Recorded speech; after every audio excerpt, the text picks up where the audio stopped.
Hello, hello, hello, everybody. It is so great to see all of your non-existent digital faces in the chat. Welcome to this episode of Transplanar RPG. I believe it's episode 9, Arc 2, The Memories That Died. My name is Connie. My pronouns are they, he, and she, and I am your GM and executive producer behind Transplanar RPG, which is our all transgender, people of color-led, 100% homebrew Dungeons & Dragons 5th edition live-streamed actual play campaign set in a non-colonial, anti-orientalist world. You can find me on Twitter at @ByConnieChong and on Tumblr at @DandDaddyIssues. I am also a professional GM with Magpie Games' curated play program where I like to run Masks, a New Generation. And I'm going to pass along introductions to C. Hey y'all, my name is C. I use they, them pronouns. I am a dancer, digital artist, and tabletop streamer, Twitch streamer. You can find me streaming on my own channel Sundays, Tuesdays, and Fridays at 2 p.m. Central Time. I do mostly art, but I also play some games like Stardew Valley and the original Animal Crossing, Assassin's Creed, stuff like that. So if you're interested, you could drop me a follow at pi_sharp here on Twitch. You can also follow my work on Twitter and Instagram at pi_sharpart or on Tumblr at pi-sharp. And with that, I'm going to pass it along to Max. Hello, I'm Max. I go by they, them pronouns. I do a lot of sewing mostly, so you can find that on Instagram at Stitchmonger. I've been making a lot of pride flag stuff. Or you can find me not doing that stuff on Twitter and Instagram at Starchmonger. I'll pass it to Devin. Hello everyone, my name's Devin. I use they, them pronouns. I'm not very active on the internet, but you can find me on our Discord server. We have a wonderful, wonderful community. Pop in, play video games, share some positivity about your life, quote the random shit we say on stream, and most importantly, share pictures of your pets. It's come to my attention that I haven't posted pictures of my dog until yesterday, which is a fault on my part. But yeah, you can come find us. We have a counting channel. We're counting up by 1. We're trying to get to 420. Where are we at right now? We're at 230. We're halfway there. Don't fuck it up. Don't fuck it up. Don't fuck it up. If you fuck it up, you get banned. No, I'm kidding. You don't get banned. No, we love each and every one of you in the chat. Whether you're here to just, or whether you jump in to just lurk, or whether you jump in to be more active, everyone is welcome. Yeah. And also, if you're watching this on YouTube, don't forget to like, comment, and subscribe. I'm kidding. Anyway, I'll pass it on to Erica. Hi, everybody. I'm Erica. I use she, her pronouns, and I play V Nocturzo, that draconic ancestry, words, and more words. Elf, sorcerer, draconic ancestry. I'm Erica. She, her pronouns. And we've got a hype train. OMG. Dang, y'all. And yeah, anyway, you can find me at Erica New Girl on all social media. You can come watch me on Twitch, where I'm a silly person who likes to dance with imaginary strip poles. Don't believe me? Check my clips. Check my clips. And with that, I will pass it back to Connie.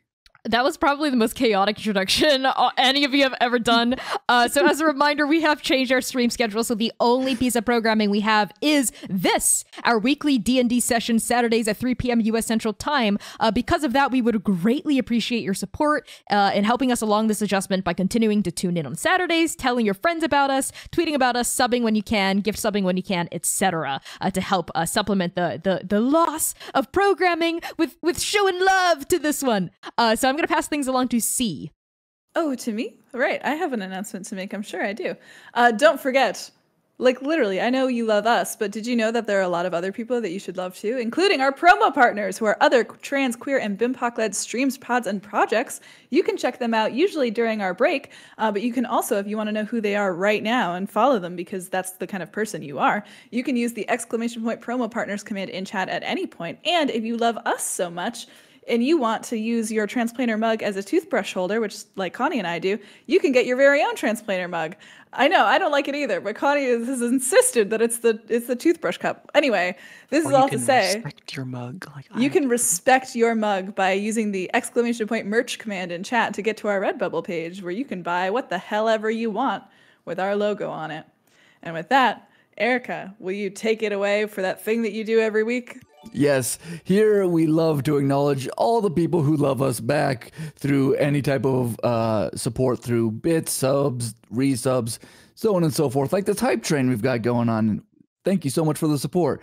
We're going to just acknowledge from last week's episode, It's Probably Okay, and some mysterious anonymous gifter of subs. Woo! We really appreciate it. Also, as you can see on our overlay, we have a 25 sub goal. 5 subs grants the party a point of collective inspiration, and we know we need it. And 15 subs gets us an auto crit that anyone, including the GM, can use. And when we hit 25 subs, that triggers a PC backstory. Connie will roll a d4, and whoever the number lands on will be pulled into a flashback scene of the GM's choice. I just hope we're done with the trauma of Vee's life for a little while. We're a little bit close right now. It's kind of scaring me. Yeah, we're 6 subs away, so that shit might happen this session. We'll see. Hey, Max, could you remind us what's going on? I would love to. As a reminder, you can always get to our recap document, our episode summaries, by using !recap in the chat, or going to bit.ly/transrecap. If you don't want to read, here's what happened last time.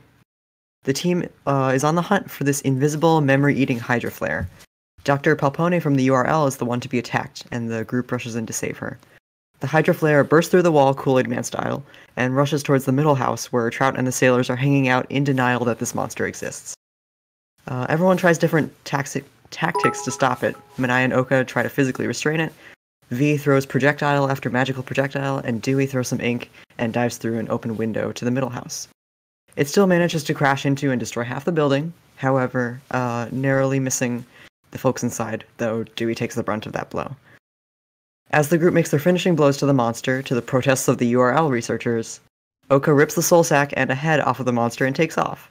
They land on a bridge and make a mind connection to the head, which suddenly enters their soul, where Vinash tears it apart inside of Oka, which can't be pleasant. Devin, will you tell us about this episode? Yeah. I gotta scroll up because y'all keep posting shit in this. So as always, our campaign episodes have titles, which come from poems and lyrics written by trans, queer, LGBTQIA+, and or BIMPOC. I almost said BIMPOC people again. And or BIMPOC. That we love and that we adore, which is all of them, to be fair. And today's episode is called The Memories That Died, which is from page 49 of the book Yesterday I Was the Moon. Is this on camera? You should get this book. It's by Noor Unahar, Yesterday I Was the Moon. Wonderful, wonderful book full of wonderful, wonderful poems. Not a lot of them have titles, so we just go by page number. But the full poem, because it's so short, reads as follows. Isn't it breathtakingly beautiful how you've learned to grow flowers from the memories that died a long time ago? Wonderful. Thank you so much for that, Devin. And now finally moving on to the session itself, some content warnings for our listeners and viewers. For our campaign, and this session may include addiction, memory loss, fantasy violence, death of loved ones, emotional trauma and baggage, self-destructive behavior, bloodletting, cults and cult-like behavior, anxiety and panic attacks described in detail, poverty and classism, a refugee crisis, natural disasters, and economic injustice. As a reminder, you can access these content warnings at any time using !CW to take care of yourself in the way you need. So, with that out of the way, let us begin. The aftermath of violence is always sobering.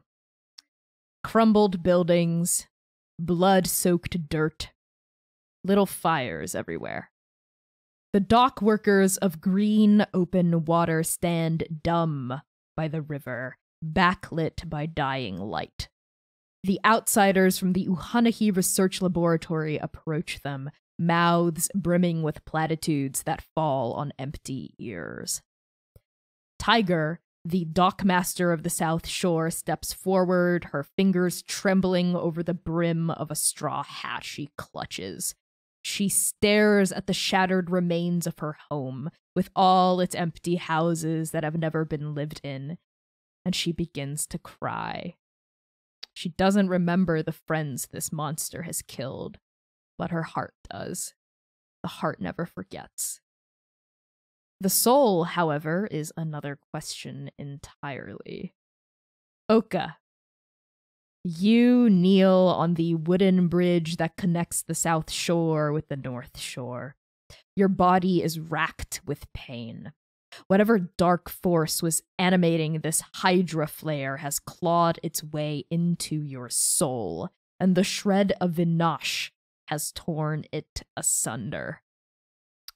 A part of it remains within you, however, like a parasite that won't let go.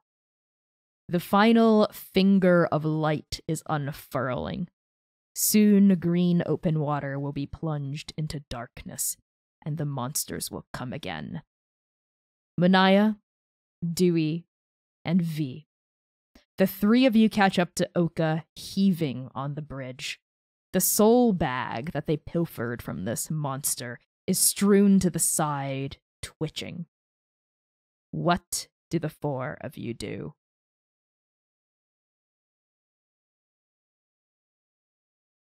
Manaia, angrily, fuming, strides forward to Oka,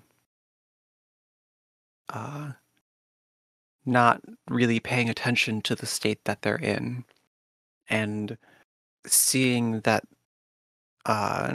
they've apparently done something to this soul sac and the severed head, and that they screamed earlier as this thing died inside their soul, has only one thought. Oka's made another bad decision, another self-destructive decision, and Manaia seeks to let them know that it was a bad decision. Unfortunately, her emotions get the better of her as she picks up Oka by the scruff of their shirt, or their shirt? You probably, there's like a piece of armor that goes across their chest that you could probably use to lift them up. Picks them up by the scruff of their armor, or the piece of their armor on their chest, and forcefully slaps them across the face. Oka, what the fuck do you think you're doing? Oka is like a fucking ragdoll in Manaia's grasp. And they like shudder underneath Manaia's hand. Almost like jolted back into their body. And like even like through the plate, like even through like their clothes, like in Manaia's hand, they're like twitching still.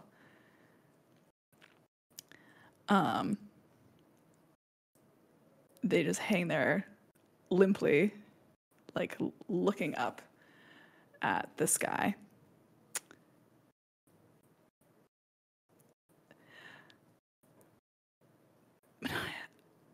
Manaia, I'm so sorry. I'm so sorry. I'm so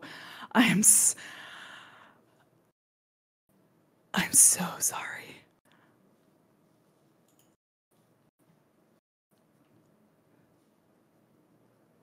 Don't care about your apologies. I need you to do better. This is wrong. This isn't right. It doesn't make sense. Nothing makes sense. It's wrong. There's something wrong. I'm so sorry. I can't figure it out. I don't know what it is. Manaia throws them to the ground and says, and yells, "Of course there's something wrong! The stars are gone, there's horrific fucking monsters attacking every village we come to. And what do? You run off and hurt yourself again.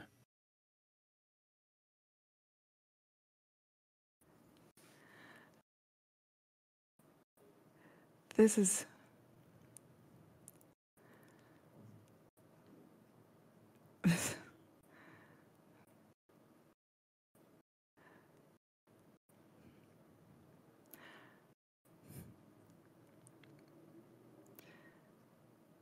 Everyone bleeds, Manaia.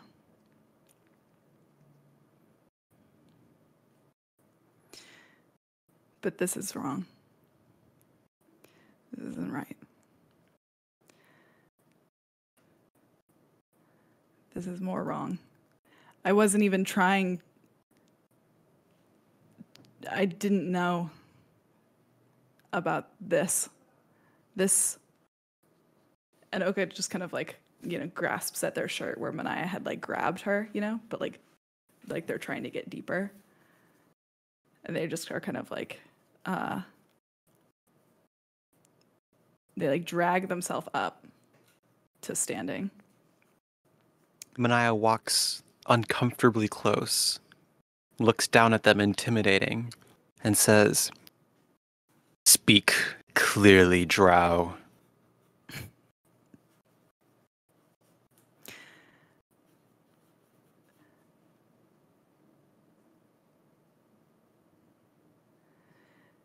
Did you forget? Did you forget? When I was falling down and you caught me and then you didn't stand back up. Everyone makes bad decisions for their friends. Consider this a debt repaid.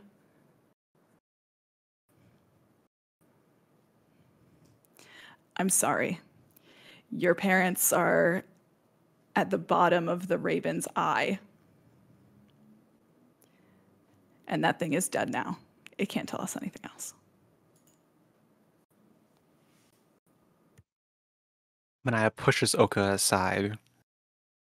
I'm assuming Manaia is familiar with the Raven's Eye, being a sailor. Yes, you are. It is basically a perpetual whirlpool in the middle of the Boundary Waters. Very, very difficult to get to and extremely dangerous. No ship has ever survived going through it. Manaia pushes past Oka and heads for the North Shore. Okay. As you push past Oka, you would have to either go around or step over the soul bag to get to the North Shore. Are you going to... So at this point, Dewey and Vee, you see this argument happen, you see even Manaia start to step away. What did the two of you do?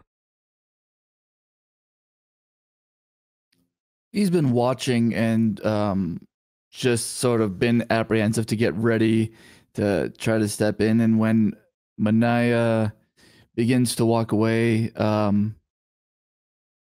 Vee says, "Manaia, I understand you're upset. This is not... We have to stay together. We have to work together, not Shut up. I don't need your sultry words, you manipulative bitch. I need to find my parents. I'm taking that boat, and I'm going to find them." You're going to go alone? Wordlessly, she continues to walk. Vee's gonna take a deep breath and look at her friends, Oka and Dewey, and sort of like, well, are we going?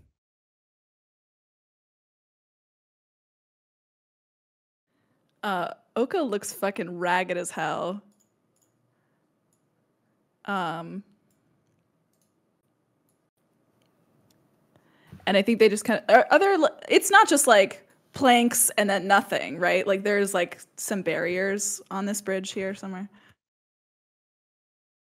Yes, there are railings on either side of the bridge. Oka just kind of like puts one hand on V's shoulder and is like, shakes their head, and then goes and like leans their back against the railing, like holding their head in their hands. Dewey, how are you responding? Dewey's finally dragged himself up because he's still at 1 hit point. And he kind of like he hesitates when he sees what's going on the bridge. And he watches Manaia walk off, and he stands there for a minute and like tries to you can see like the gears turning in his head, and he does the thing where you like he's gonna cross the bridge but as far away from Oka and the soul sack as possible, just like on the other railing. He's gonna go after Manaia and look at Oka with like an air of extreme distrust. Okay. So Dewey, as you go after Manaia, giving the soul bag a wide berth, it sort of twitches in the dying light, almost like it's reacting to you passing by it. And then you go after Manaia, who's just stalked off into the black light. Oka and Vee, the two of you remain behind. What did the two of you do?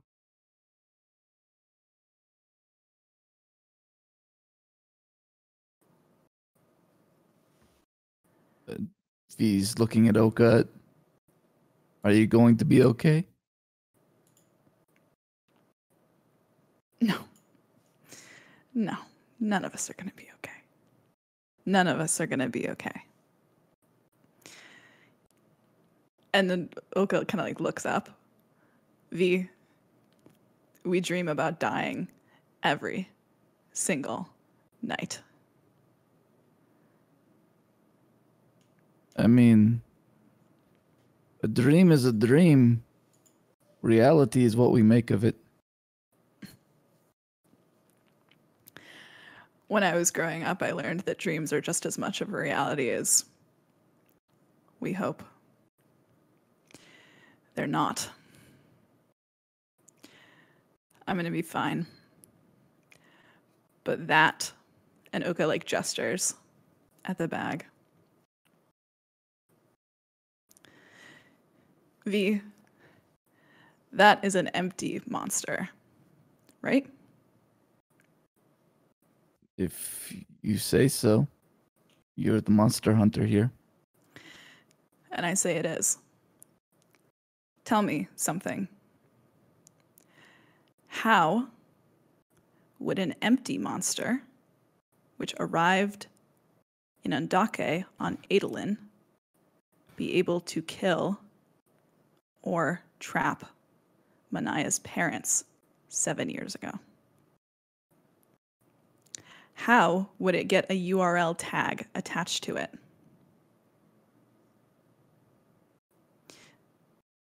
There's something wrong here. I don't know what it is. The magic that we've been dealing with has been here, obviously, as the good doctor said, that something's been happening and it's getting closer together. I don't think that this is the first time this magic may have produced such things, but obviously something is happening. I hate to interrupt your little party. The voice comes from, behind you, and you see Mr. Kim with his hat sort of drawn low over his eyes. He's got both hands sort of in the pockets of his pants. And he strides up, his short sword strapped to his waist, that long sword glimmering on his back, and he raises a stubbled chin.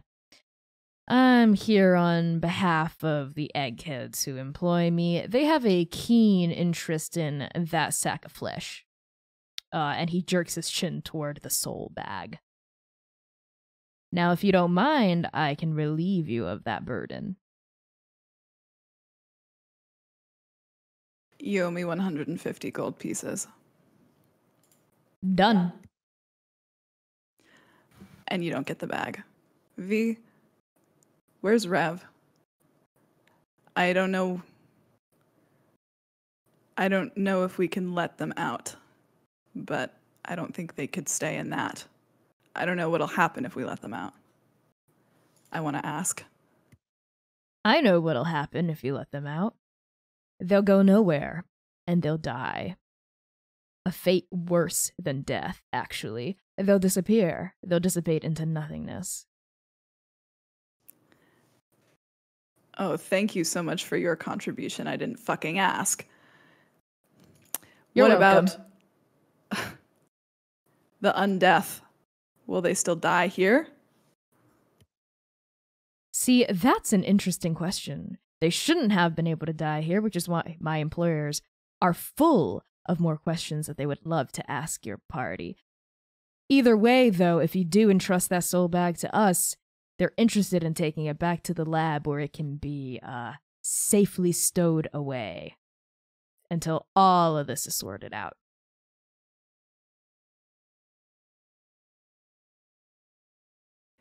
It goes nowhere until I get an opinion from Rev. Speaking of the devil, Rev sort of draws up behind Mr. Kim. It appears that she may be lingered behind to help, like, assess the broken, blasted houses. You see that, like, her, she's is holding a hammer, like, in one hand as she's striding up, and her hood is still pulled over her head. And as she strides past Mr. Kim, it goes right for you, Vee, and says, Vee,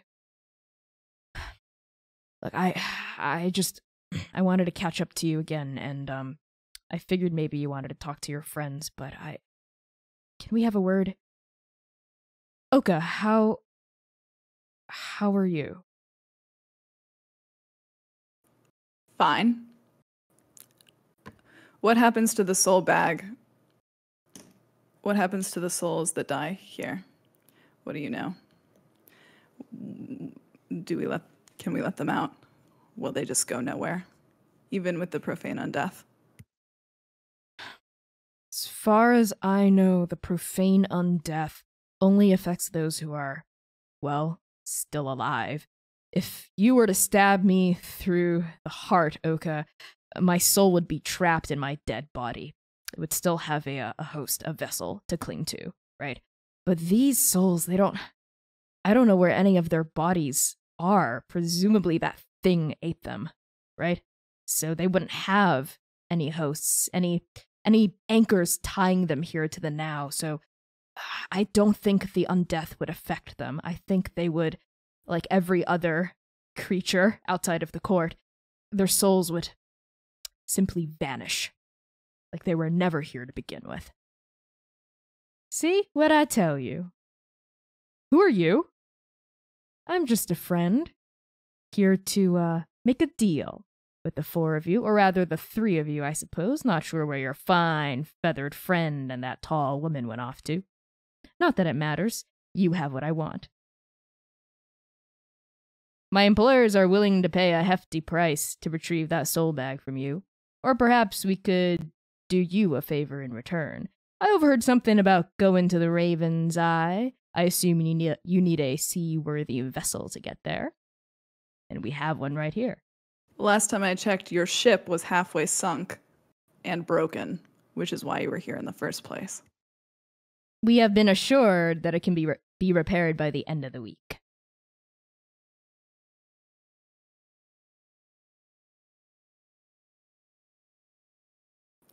Hear your deal. We'll think about it and get back to you later. Fine. But the deal has an expiration date. I'm also here to, I hope you understand, be a muscle of some sort. You have a day. And with that, Mr. Kim turns and begins to return to the South Shore.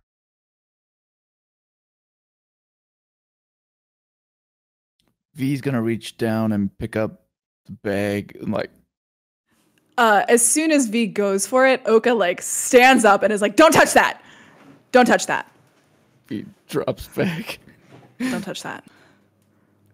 We can't just leave it in the middle of bridge. I'll take it. Just don't touch it. All right. I just need a minute. You can talk about whatever you needed to talk about. Vee turns to Rev and maybe gestures towards another area. If you would like to talk. Yes. She steps off to the side, glances around a little bit and says, it's getting dark. No matter what, we should try to find shelter. But I just wanted to have a word with you first, Vee. Things feel off, strange, weird between us. You haven't quite been the same since, after Manaia slew the monster.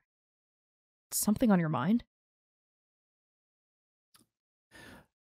It's more like I can't place something in my mind. It's strange. I'm feeling like whenever I look at you, and Vee's like blushing now. Okay. But I don't know why I feel the way I do right now. It's like it's foggy in my mind. I don't know. I don't know. When I saw you after the fight, it was like a piece of music, and I was trying to remember the name of, but I just couldn't quite do it. Oh. And Rev's face changes in a way that I'm not sure you've seen before. If you would like, you can roll insight. See if you can decipher this flurry of motion going across her expression. Thing I don't think of. Yeah, that's a 6. That's a 6. She's about to do something. Yes. So as Rev leans in, Vee, we cut now to Manaia and Dewey. So Manaia, you have stalked off into the darkness, into the North Shore. You can smell remnants of burning wood from that fire that Vee had unintentionally cast earlier in the day, though it feels like half a lifetime ago. And you can hear the pitter-patter of taloned feet following you from only a few feet behind Dewey as he catches up to you. Dewey, Manaia, what do the two of you say to each other? Bird, if you're going to follow me, make yourself useful. I need a torch. I light a torch. And I think we walk for a couple minutes before Dewey speaks up. And he says,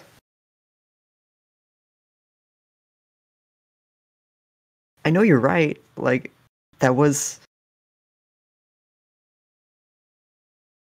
irresponsible of Oka, but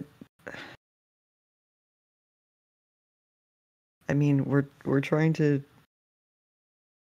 get to the same thing. You don't have to hit them.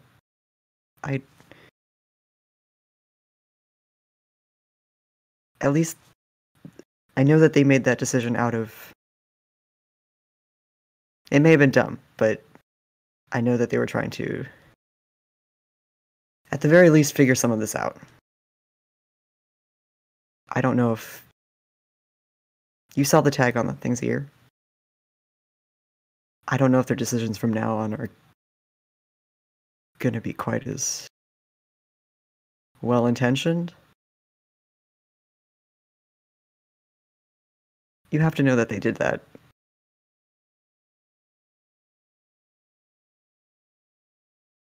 Trying to help us. Trying to help you.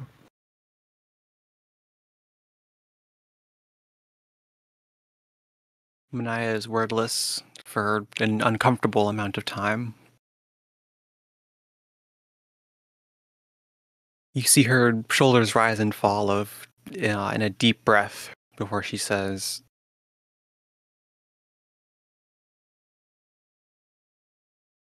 She stops and she says, "What have I done?"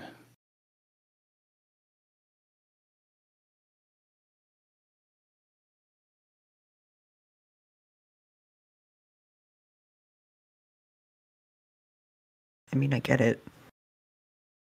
I mean, I don't get it, but No, I wouldn't imagine you have undead parents at the bottom of the ocean. I mean, you got me there. But we all have people. We all have people lost to us like that. Not like that, but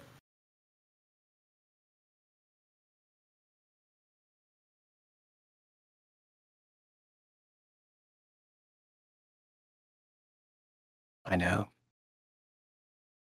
Should have realized that earlier.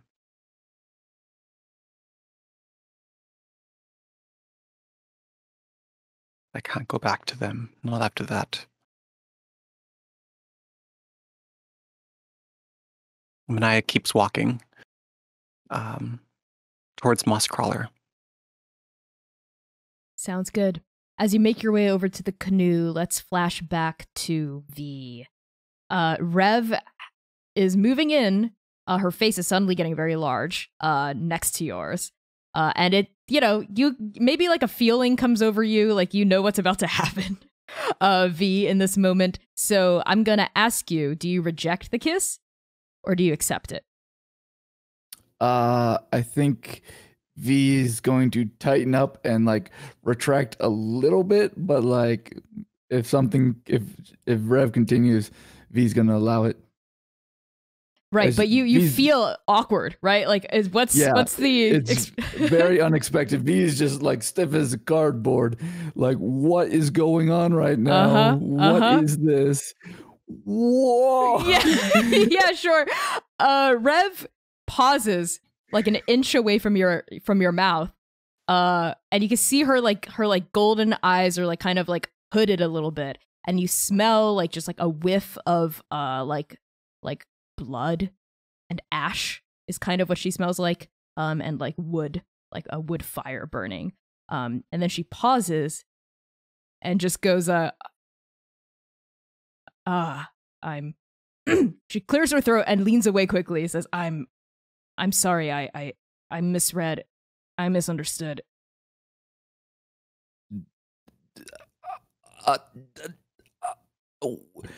I'll see you in the there's a cabin by inside there's the bed. I mean the cabin. And she turns around and begins to walk away from you very rapidly toward a cabin.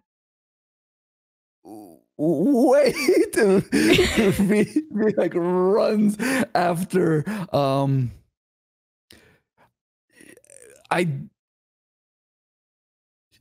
oh shucks, let's just I'm sorry, and just like V goes in for a kiss if Rev will allow it. Yeah, okay. As you go in, how are you? Paint me a picture here. V's gonna like run up and just like put a hand on her shoulder. Not trying to whip Rev around, but hopefully like Rev will turn around and just take a deep breath and just like, I haven't done this for a long time. And just go for it. Okay, Rev lets it happen. You lean up to her and you kiss, and it's awkward, right? It's sudden, but it's not unpleasant. And when you break apart, Rev is just sort of standing there looking down at you. Her face is still like ashen, probably because she's undead, so she doesn't have any blood moving through her body anymore. But as she's looking down at you, you see like the closest thing to like a slightly flushed expression come across her face. And she just goes,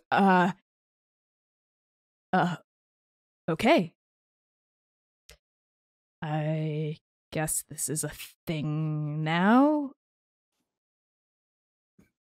V is blushing very hard.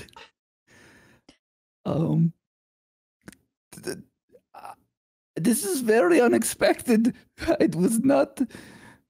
This was very unexpected. Really?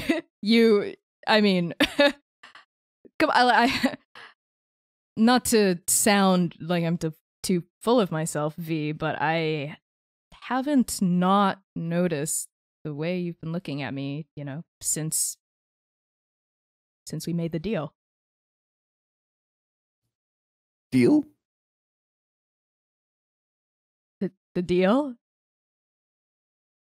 What deal? The pact we made to each other after you showed me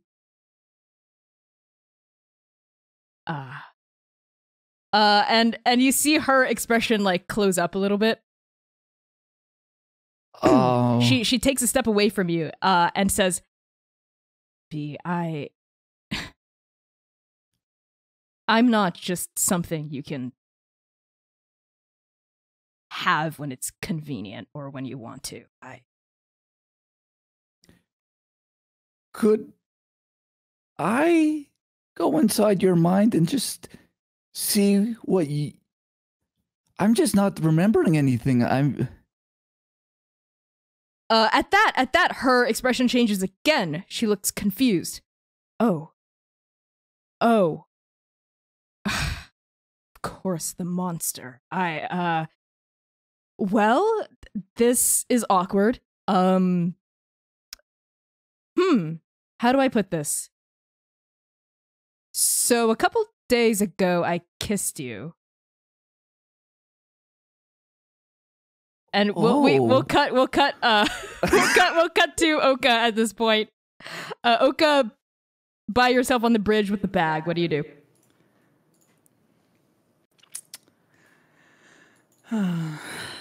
How far away did V and Ref move? Just a quick question. I think they try to move off somewhere private where they couldn't be heard, but their silhouettes can be seen. Let's say under the shadow of a willow tree.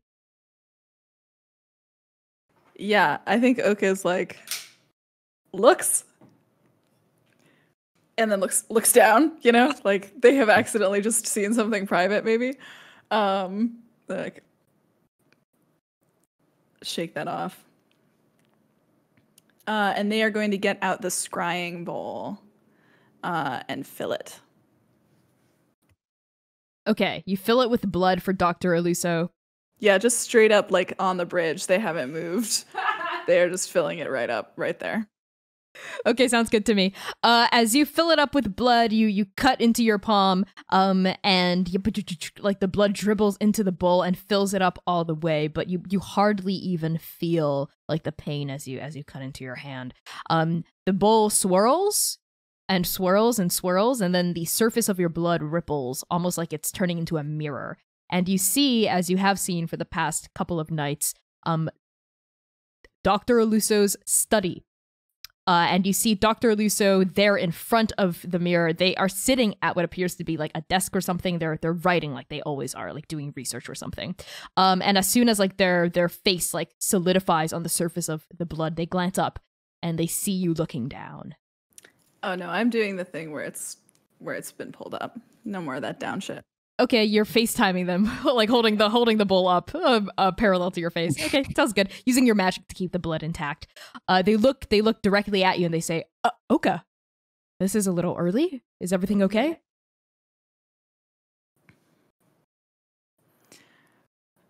I don't think so, Doc. Where's Manaia, Vee, Dewey? Where's the rest? They're fine. They're fine. I didn't mean to scare you. I'm sorry. They're fine. I don't know if I'm fine yet. Oh, are you outdoors? It's getting late, Oka. It'll be dangerous unless you get inside. It's fine. Doc, we killed the big beastie that was here. I don't think anything else would encroach on its territory. Not so soon. Oh, I see. Beast? Oka, what's going on? Well, we got to green open water. There's an empty beast here. Somewhere between a mind flayer and a hydra. Definitely an empty beast. And the URL is also here, and it knew where Manaia's parents were. And we attacked it, but it had a tag, Doctor, from the URL, and it wasn't a monster, it was an empty monster. So how would it have gotten here? How would it have known where Manaia's parents were if it just got here? And I think Oka is just like yelling at the bowl kind of incomprehensibly, and they're like, and I tried to talk to it, and how we were, how we were discussing the thing that's going on with my soul, and you said that we would have that conversation later, and that I should take care of it, and I've been taking care of it. I've been trying to take care of it, and Vinash has been in. It's weird to keep that stone at the bottom of your stomach, and it's heavy. So I've been thinking about it more, and it jumped in. What jumped in? The Hydra Flare jumped in. There's a pause as Dr. Luso takes this all in. You see, like, their quill is, like, stilled in their hand. And they go, Oka, if the URL is there anyone around that's from the URL that can hear me? Oka looks around. Is there anyone around who can hear them? I guess they're kind of shouting, but they are on the bridge by themselves, unless they're in the water. No, Mr. Kim sort of left you alone. As far as you can tell, as the darkness is encroaching, you're by yourself. All you can see is sort of in the near distance, Vee and Rev. Okay, is that with my 16 passive perception? That is with your 16 passive perception. Okay, then Oka says yes. We're alone. Okay. Oka? Ever since Dewey told me about his relationship with his former employers, and after they brushed me off when I tried to warn them, I've had my suspicions about them for a while now. You can't trust them. If what you're saying is true about this empty beast having a tag, it might be that the URL, I don't know. Maybe they've been making these monsters. It's just a theory. It's just a theory. But if you think this is the monster responsible for Manaia's parents disappearing, that was 7 years ago. The cataclysm was only a few months ago. It doesn't make any sense. That is what I'm currently trying to tell you, Doc. It doesn't make sense. Okay? And I know this is an empty beast. And when I saw it, I don't think the URL made this. There were fish. There were fish. And its mother. And the chasm, the Euclid chasm, the comet. But your shack, it wasn't there. It wasn't there. These are visions you received after it leapt inside you? Yeah.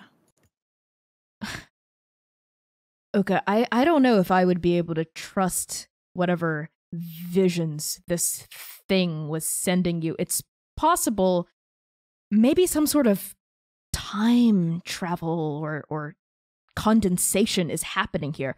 The Euclid chasm is, well, it's a large chasm, Oka, and my cottage has been here for, as long as I've been around, which I'll admit is not very long, only a couple decades. So maybe the vision you saw was before that. Besides, the chasm is large. How are you so certain that it was the exact place where my cottage is?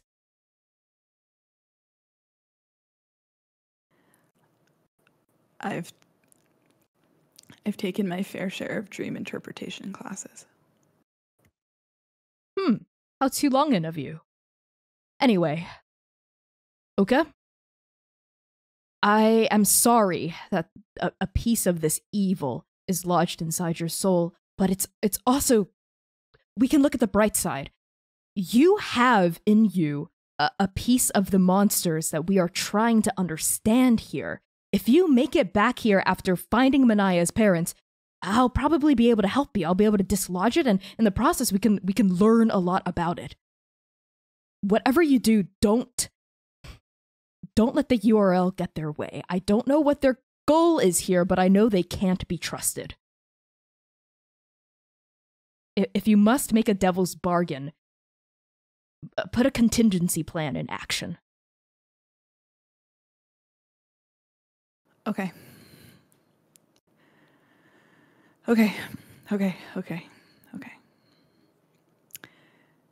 Thank you, Doctor. You're welcome, Oka, and I hope you'll take better care of yourself from now on. You don't always have to be the one to throw yourself in the way of harm and danger. You know, Doc, for the first time, I wasn't even trying.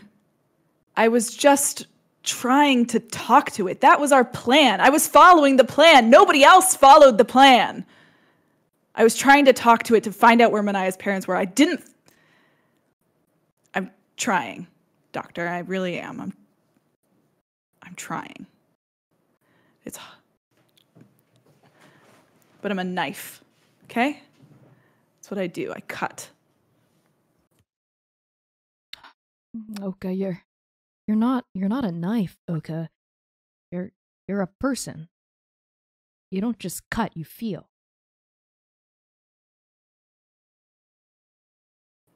Oka lets the blood go. It sloshes into the bowl. Okay.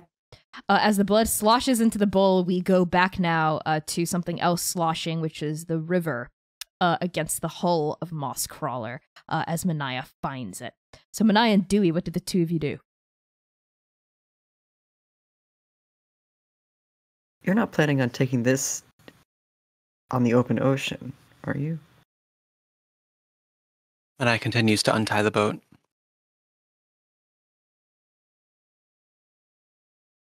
I think we should, are we gonna set off right now? Because I really need to sleep this off.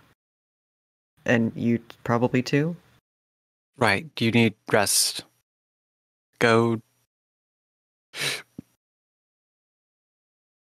You should go find Oka and Vee and Rev and find some place to sleep. I'll be back by morning.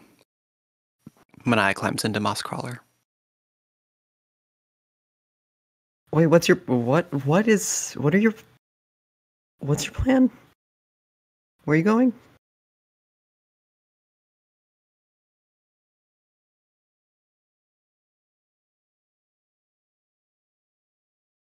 I shouldn't have brought you along. I'm sorry, Dewey. Followed you. No, to here, to the court.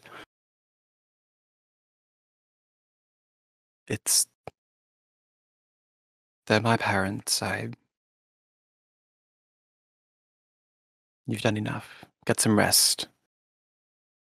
2 days. It's a little farther, actually. 2 days. We'll be back. And Manaia gets an oar out to start pushing off. I climb in the boat. Dewey, you can't. I'll sleep on the way. You can't do this alone. I can't do this alone.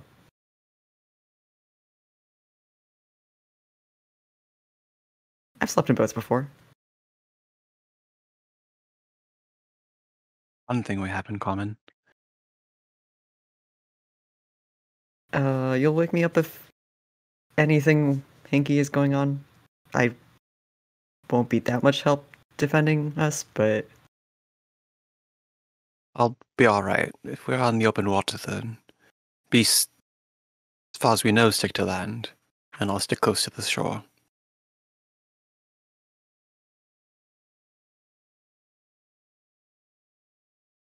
You have some extra torches? I do.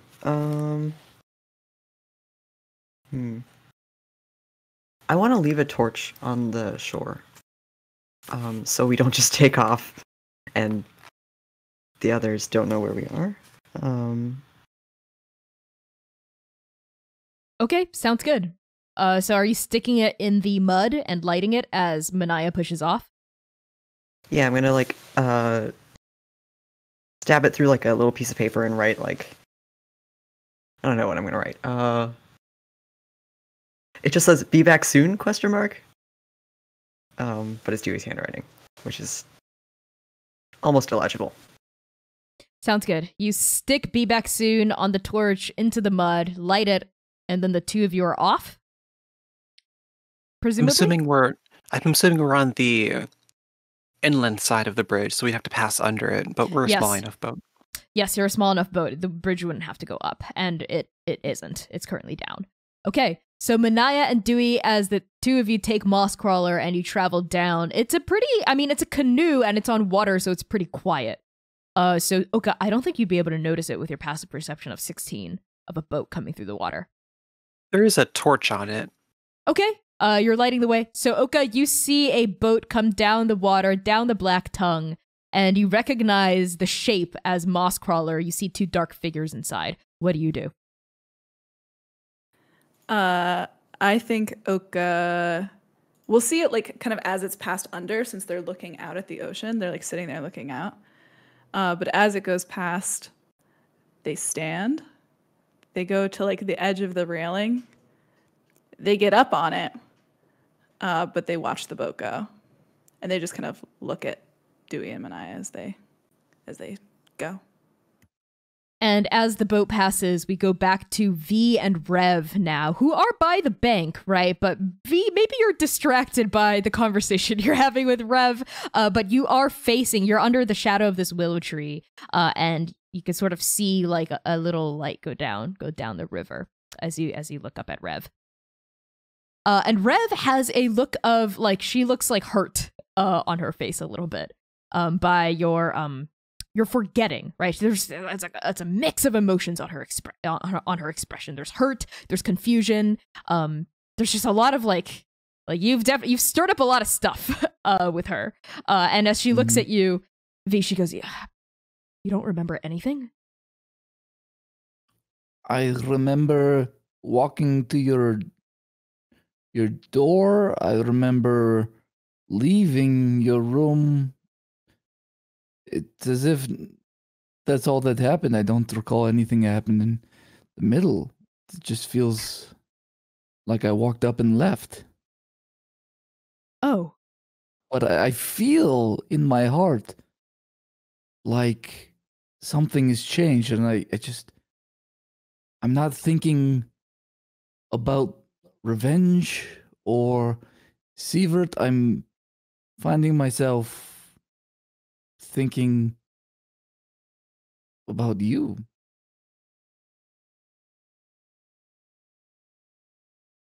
Manaia and Dewey, she says abruptly as she notices Mosscrawler coming down the river. Hold on. He's like gonna book it to the bridge, and there's Oka, and it's like, are they leaving without us? Listen, looks like you and me, manipulative bitch, are second-rate sailors, it seems. V is gonna get so angry.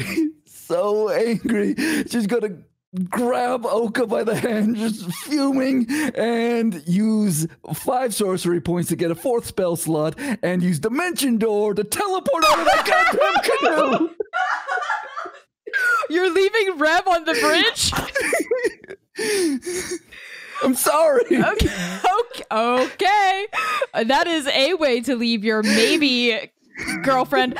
So V, what does it look like? What does this look like? Actually, maybe can we cut to break on that, and then you can describe what it looks like when we come back? Yeah. Okay, great. So that was part 1 of episode 9. Thank you everyone for tuning in. We'll be back in 10 minutes. Enjoy our goth horror disco pop punk tunes, as well as the fan art reel. Will be back in 10 minutes. That means at 4:10 Central US time. Stay tuned. We love you all. We'll be back soon. Peace.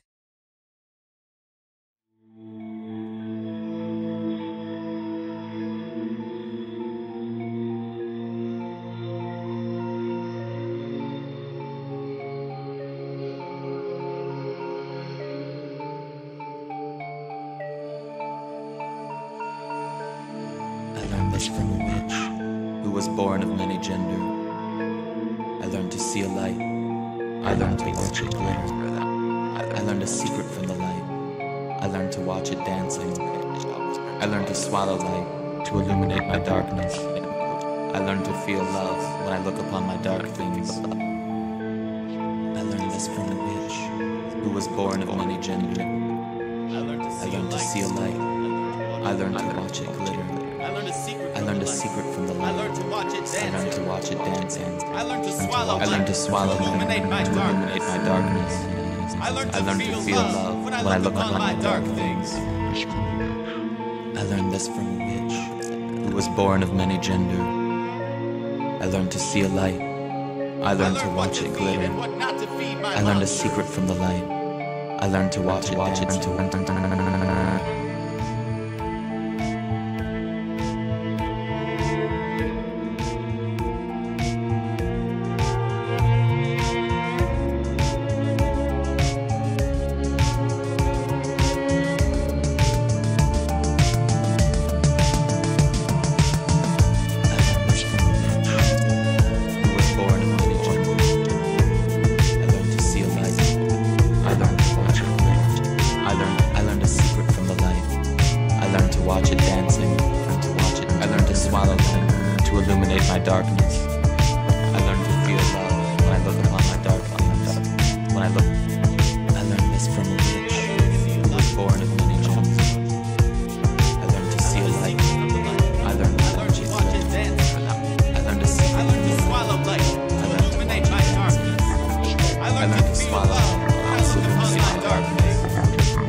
Hello, hello, hello, everybody. It is so good to see all of your non-existent digital faces in the chat yet again. Thank you for tuning in to Arc 2, Episode 9, Part 2, The Memories That Died. Our team is not okay. We're either fighting monsters or fighting ourselves.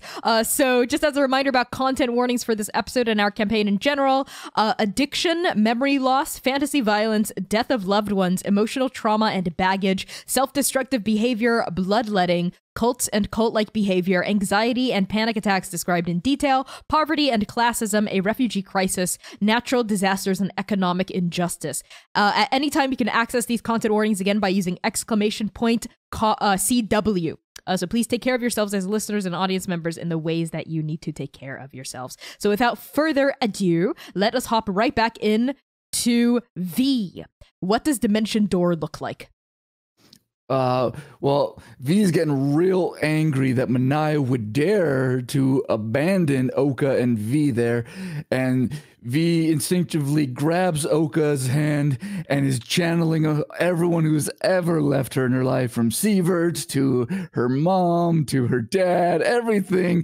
And suddenly it's like the flames erupt from the ground and they kind of like fall into it, and then that expires, and then there's a big flash of fire in the boat, in the canoe, and when in the brief flash, it's almost like oh god, that tissue paper that's really flimsy, flammable. Yeah, flammable. That just poof, and little flames go everywhere. And there's Oka and V, but Oka's like still in the same position. Like I feel like Oka was like on the railing. Right? Yeah, they were like standing on the railing. So you're like a little bit above the ground, and you fall into the canoe. And V is like, "What did I do?" From the bridge, you hear Rev call out, "V! V! Where are you?" Rev, we'll be right back. Watch the bag of souls. We'll be right back. Yeah, because you left the soul bag on the bridge with Rev. As Rev's form, like the current begins to pick up, right? And Rev's form begins to retreat on the bridge. Oka, how are you responding to this? I imagine that the sudden weight rocks the boat, and Oka like falls down into it. And they've had a lot. It's been a long day for them, so I think they're like scrambling. They look at V. That would have been really helpful like a while ago. Or maybe you could have just waited for us. And yeah, Manaia, you megalomaniac bitch. Why were you leaving us? How did you get here? Where did you come from? I'm magic. I don't know. I had never done that before. I got real angry and I had to come immediately. Where's the bag? Oh, motherfucker. You left it? It's one of those days, okay? Nobody's perfect. What did you not do right today, Dewey? I didn't let the URL get a hold of the... Rev was there. Maybe she'll take care of it. You hear in the distance, like, Rev, what should I do with this thing? Like, and you see, like, she's like holding up the sack, like, but she's like a stick figure at this point. Keep it away from the URL. Okay. Moss Crawler is bored down the Black Tongue, toward the sea. Toward the Sigourney Sea, open water. You can see it. It's dark. You've got that torch out. That's the only, that Manaia that you stuck, let's say like on the prow of this canoe. And it can shed light, I think, in 10 feet of like dim light and another 10 feet of bright light, right? Is that how torches work? Wait. I'm just gonna make a ruling for now. 2020? 10 feet of dim light and then bright light. Oh, sorry. 10 feet of bright light and then 10 feet. Okay, let's say it's 2020 vision.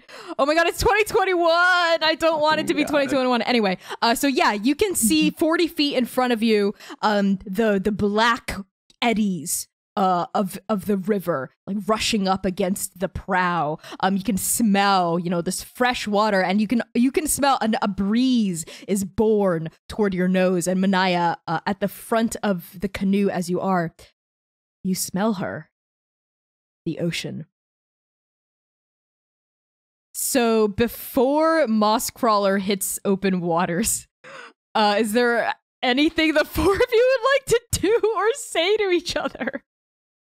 As soon as y'all fell into my goddamn boat, Manaia goes, whoa, what the fuck are you doing? What are we doing? What are you doing? Manaia, take it from somebody who knows. This is only gonna get us all killed. Okay? We have a boat back there. A real boat. Okay? Not this log. Okay? I'm not a sailor, but I know that we can't go into the Raven's Eye on a dinghy that can barely hold all 5 of us. Turn around. Let's sleep the night, and then we take the boat with the bag, we take the boat with Rev, and then we don't die.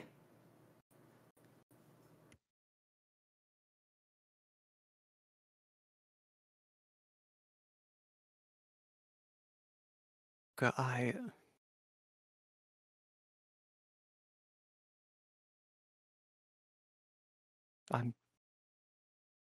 sorry about earlier. And Vee, I'm sorry, I can't take back what I said. I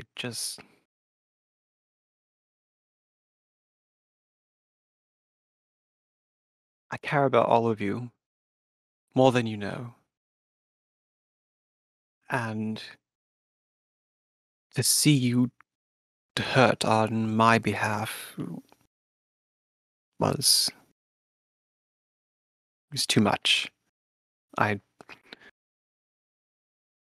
shouldn't have brought you all here. I should have just done this alone. I should have Manaia. just gone back to Sulmanad and... Manaia. No. These dreams that we have, the fact that we are paragons, whatever the hell that's supposed to mean, we live together and we die together. Understand? That's what you taught me. So we fight together, we live together, and eventually we die together. Not alone, not like this. And we don't have to owe it to each other either. When Rev asked why we were here with each other, I don't have an answer.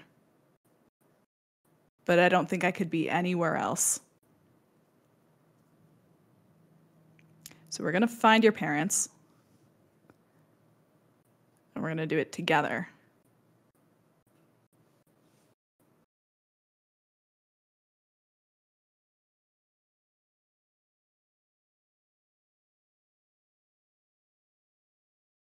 Manaia takes a deep breath.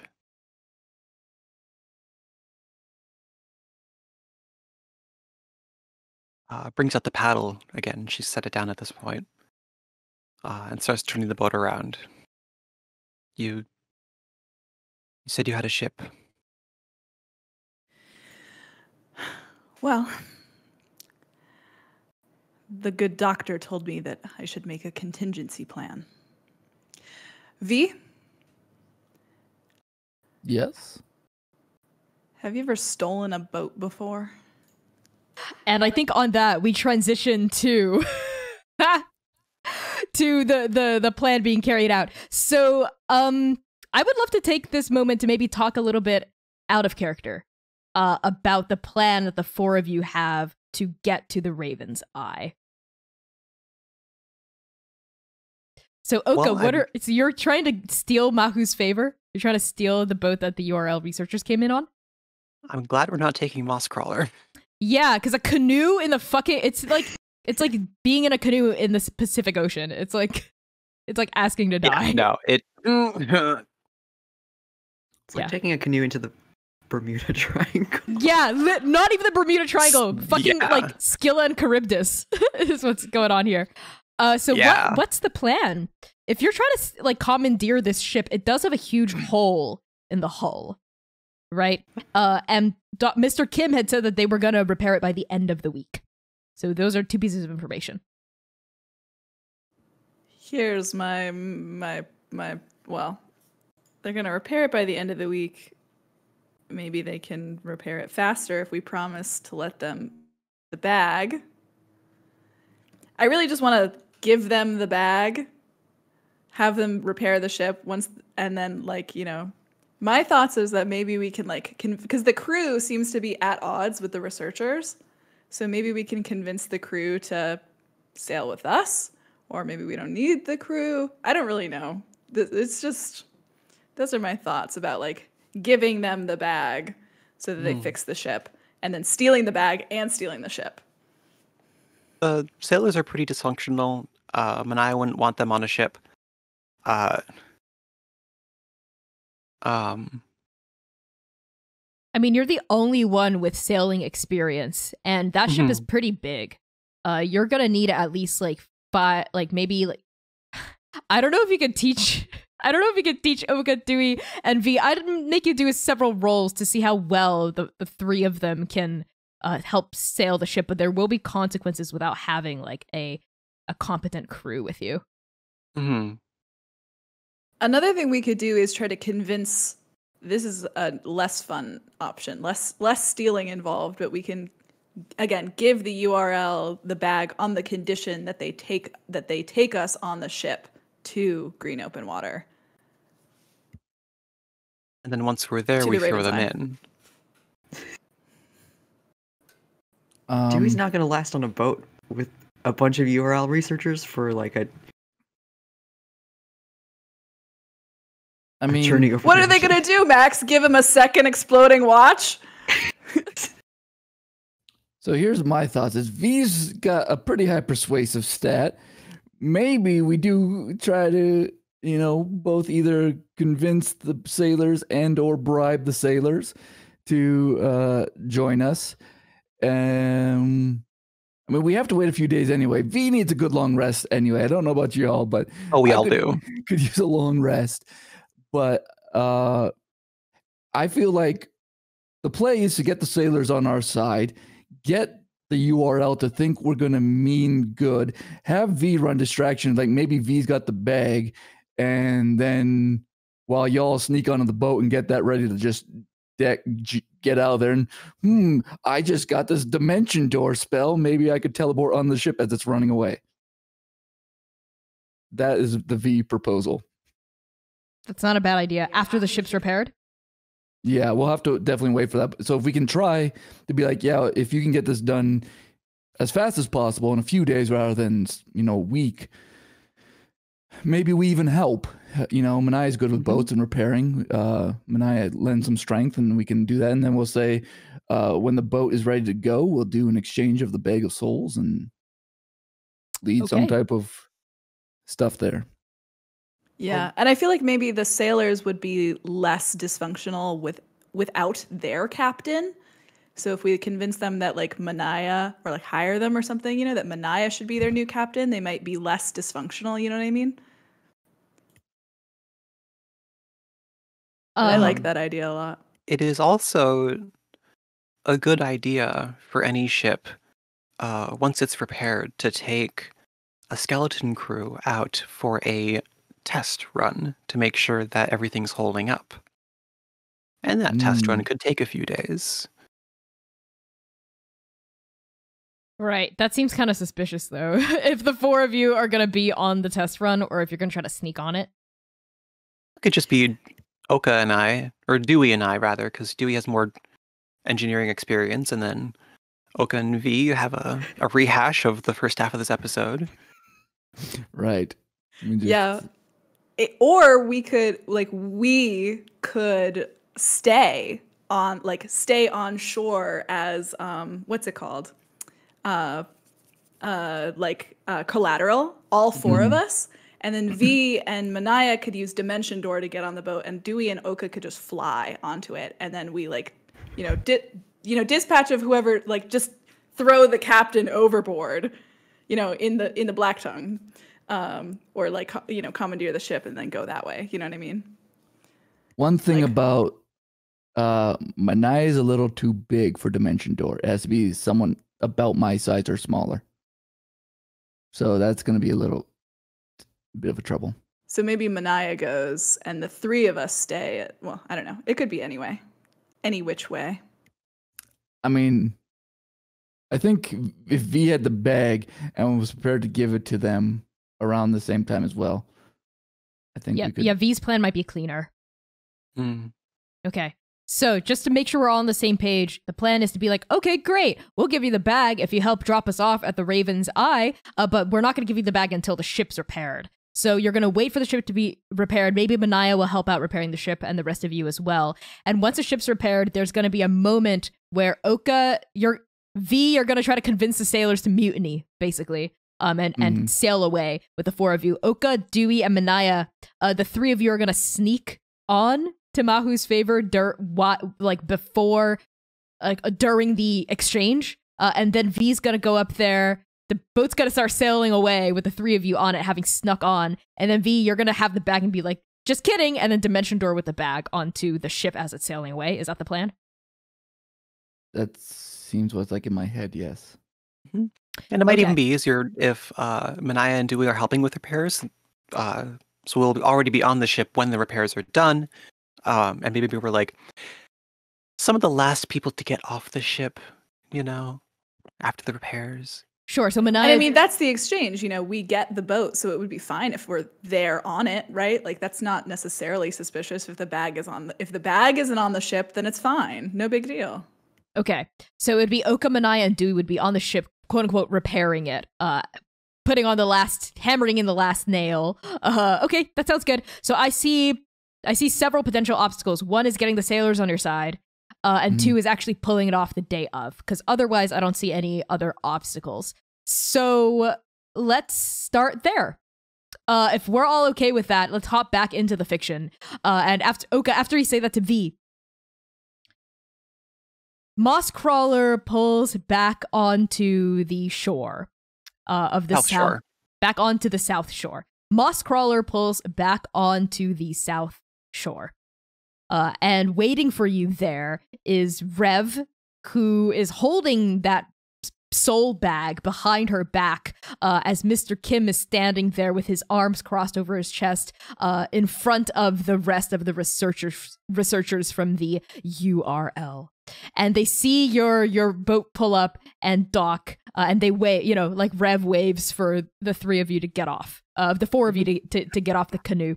But as you're getting up and gathering your wits about you, Rev just says, "What were the 4 of you thinking? I wasn't sure if you were going to turn around at all, but I'm glad you did. You'd be dead in 2 seconds out there."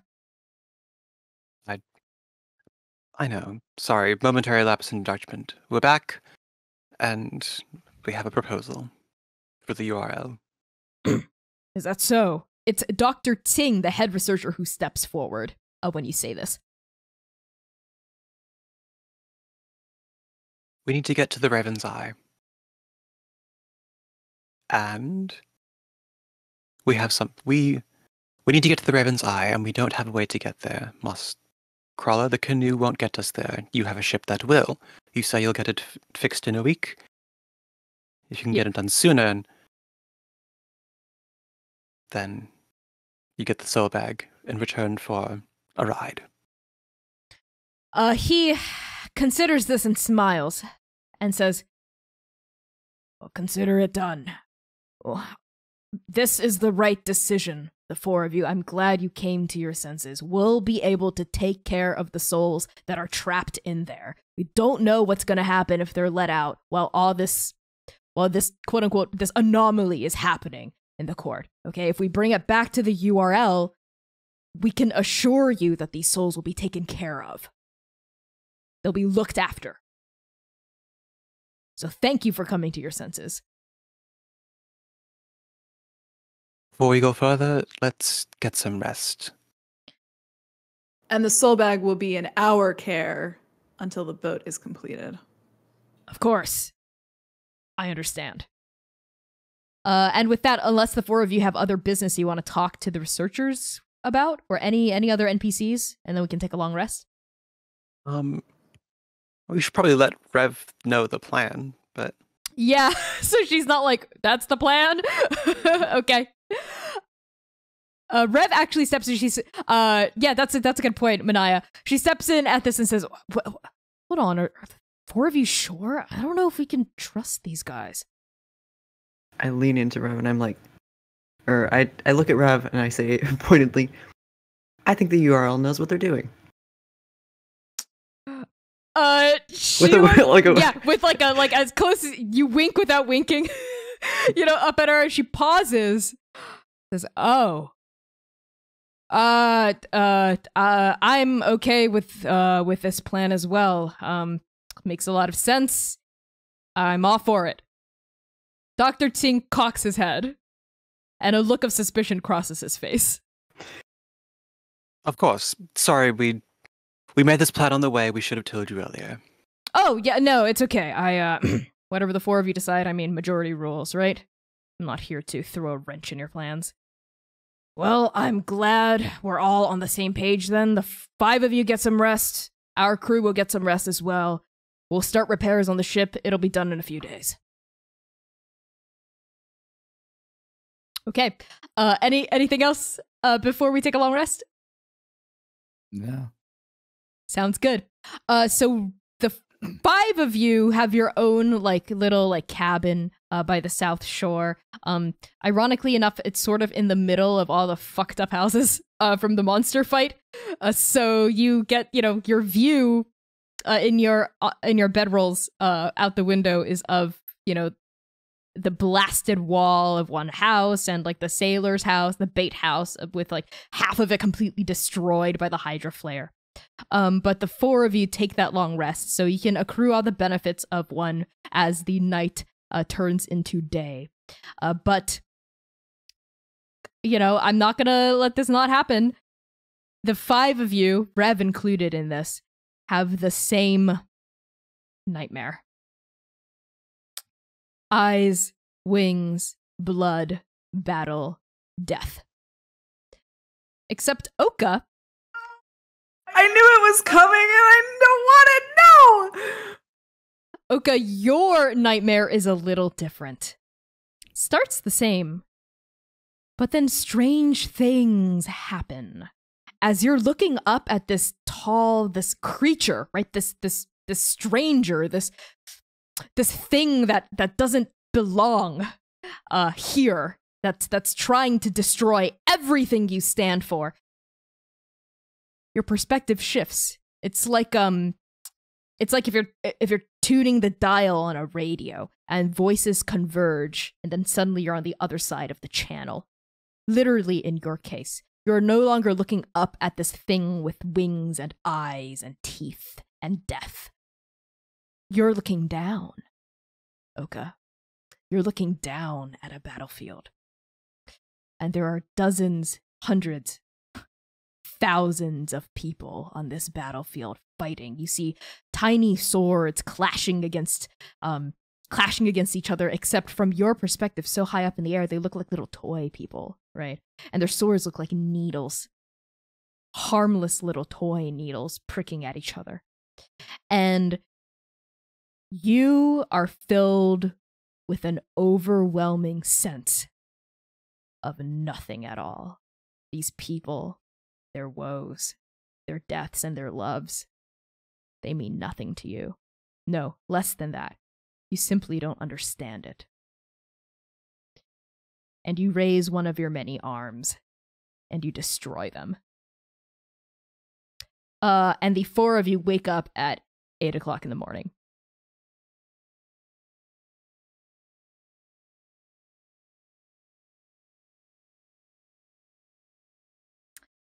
So as we take that in, Oka, how are you doing as you jolt awake? God, it's like bully Oka hours every episode. I think instead of like jolting upright like they do every single morning, I think they just like for the first time, like quietly open their eyes, and it takes a second for the feeling of incomprehensible nothing to fade. But like as the dream fades, I think they just like wake up feeling nothing instead of feeling fear or death. I really like that. Why don't you take a point of inspiration for that? Yeah. It's like the carrot and the stick. You're my little donkey.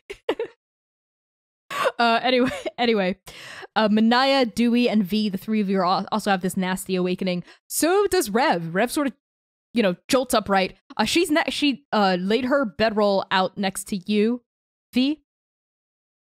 And when you wake, she sort of is turned to you, and you see her like heaving a little bit, like breathing heavily, and there's like a bead of sweat going down one temple. She looks at you. I didn't want to believe it when he said it, but the nightmares. Yeah, they're the same ones, aren't they? Same ones ever since the event happened. I still don't know if I can do it. I'm not a hero. I can't do what all those people in our nightmares are doing. I can't. It's not who I am. Trust me, when we get there, I'm going to be trying everything in my power not to do it either. Yeah. Well, You already know we're all going to have to go through this. I didn't realize I was talking to you. I mean, we're all sleeping next to each other. Yeah, you're like laid out in like the living room. Yeah. Rev just sort of clears her throat and says, "I'll check on the ship." Presumably, you told her like what the plan was, right? Like the real plan. Like I'm assuming. Okay. Yeah. So she gets up and she starts like putting her armor, like she takes off like her, she starts putting her armor back on, right? She's like strapping on like a leather like buckle, like to her like big bicep, she's like started shrugging her hood on like across her like massive back, This is all for you, Vee. All for you, unless that was unclear. It's for the people. It's for the people. Vee's buttoning up each blouse button, watching everything, doing the tie. It's a lot more elaborate than normal. Sure, yeah. Maybe you're trying to preen a little bit. Look kind of cute. Doing the thing with the vest where it's like each arm is in there and you just like fling it on, Yeah, you see like Rev glancing at you from the corner of her eye. She just goes, "Do you wanna Vee, do you wanna check on the boat together?" Yes, I would absolutely love to. Great. In less thirsty waking up routines, I would like to point out that Manaia, when she gets up, takes the conga that she took from the mast of the Ocean's Thread and is tying that around her waist. Oh, that's so sweet. Yeah, because the other one you turned in as collateral for Mosscrawler. Okay. So Oka and Dewey, what is your morning routine before we maybe do a quick montage of the week? Dewey's maybe Dewey cooks everyone breakfast. Oh, what is it? What kind of breakfast are you cooking? Do you lay eggs and cook them? What? I'm leaving this. No bludgeoning, no! Bludgeoning you now. I'm bludgeoning you. Anyway, Dewey, what's for breakfast? He makes oatmeal. It's non-perishable. I probably have a box of oats in my bag that have been. Yeah. Anyways, oatmeal. And he's just like pouring over his notes as he's eating. Are you like, pecking it up? Like peck? I don't know why I regret saying I cooked breakfast. I don't eat. They're happy. No, I love it. I'm sorry for harassing you. Okay, you cook oatmeal. You make oatmeal for everyone.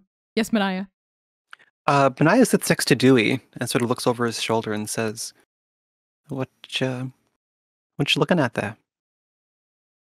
Trying to see if I didn't take so many notes on their technology when I was there, but I'm 100% sure that they have some sort of tracking device on the ship, and I know that they know where I am, but I would prefer that they didn't know where the ship was if we're gonna steal it, if we're gonna hijack it. I think Oka also comes and like sits on Dewey's other side, you know, and they are still kind of in their pajamas. Push in their like booty short pajamas, you know. Oh my fucking god! It's canon. Enemy of the state booty shorts, not really, but sort of. If we're doing morning chaos, it is. They like kind of squish in on the other side, you know, like with their bowl, and they like, you know, their limbs are like in the way. They like cross one leg over Dewey's, you know what I mean? And they're like looking over his shoulder and being like, yeah, but do you think the people who are tracking you will be also tracking the boat? Maybe they haven't made the connection yet. I have to assume they know as much information as they could possibly know. I'm not taking any chances. Dewey, if I found... Sorry, this is... Go ahead. They know where I am, but it's also for, like, all y'all's sake. Dewey, if I was able to get you that, the tag that was on the Hydra Flare, would you, I don't know, be able to hit it with your wrench enough times to tell me something about it? I mean, I didn't work with living things mostly. But Dewey, you know that if it's like a tag, like a piece of hardware, you might be able to, you know, if you roll well enough, you might be able to figure some things out about it. Sure, there's some universal codes that they use for whatever. I'll see what I can scrounge around in the mud. And I think Oka's still in their pajamas, like takes their bowl of oatmeal and goes out, you know? Okay, sounds good. So that's what the four of you are up to this morning. Yes, Manaia. One last thing. As Oka's walking away, Manaia says to Dewey, if we're working on the ship, we might be able to get a copy of the blueprints. Yeah, I'm hoping to go around in there without them knowing. Inside the ship. If you need a cover, I'm, well, like twice your height. So, Manaia, is your plan to go out there to presumably where the sailors are and the dock workers to like lend a hand to help repair the ship and maybe sneak Dewey on? Dewey and I would supposedly go together. Okay, sounds good. Yeah, Unless but Dewey, Dewey you'd be poking around inside their quarters and whatnot, looking for what they might have left on the ship. Does that sound like a good plan for the morning, Dewey, Manaia? You look like you have something else you want to add, Max. If we're going to be working on the ship for, like, a week, every morning I think Dewey's going to, like, he's got a disguise kit, and he's just going to, like, slowly change his features over the week. Oh my god, you think that's going to make them not notice you? As I'm like, this Aarakocra looks their nose looks a little bit bigger every day. Did we have a peacock folk here at the beginning of the week? Sure. Yeah. Let's say you do that, Dewey, to try to like avoid. Maybe it's just for his own peace of mind. Yeah. Okay, sure. Yeah, you're trying to, and I'm assuming you do your best to give a wide berth to researchers of the URL. Oh yeah. Okay, cool. So this is how the morning goes. Rev and Vee, the two of you leave the cottage first, and you see, this ship, the seaworthy ship, docked on the side of the harbor. You see that huge hole blasted into one side of the hull, and sure enough, even at 8 a.m. in the morning, the dock workers of Green Open Water, as well as the sailors who helped man and woman this ship they're working, and you hear like the hammering of hammers against nails. You see like planks being put up to like patch up this hole, but it looks, and they've set up like a rudimentary sort of like rigging to sort of help them get up and down from the mast to repair more areas of the ship. And based on how it's going, yeah, it'll probably be done in a couple of days, by the end of the week at the latest. Oka, you are looking for remains of the monster to find the tag, right? Yes, I am. Perhaps Okay, I we think find Manaia's axe as well. Oh yeah, I'll collect all our stuff that got left behind. So immediately, Oka, you notice as you're walking around this ruined battlefield, all the shattered houses, these empty homes of the people of Green Open Water, you notice, notably, that even though there is still black blood has sort of seeped into the soil, and something you notice is that there was sort of like grass and like patchy ferns and mosses on the ground, but where the black blood spilled, no life is growing anymore. Almost like it's like salting a field. Right. You also notice that the various heads that you've cut off of this beast are gone. They're not where you left them at all, including the head with the tag on it.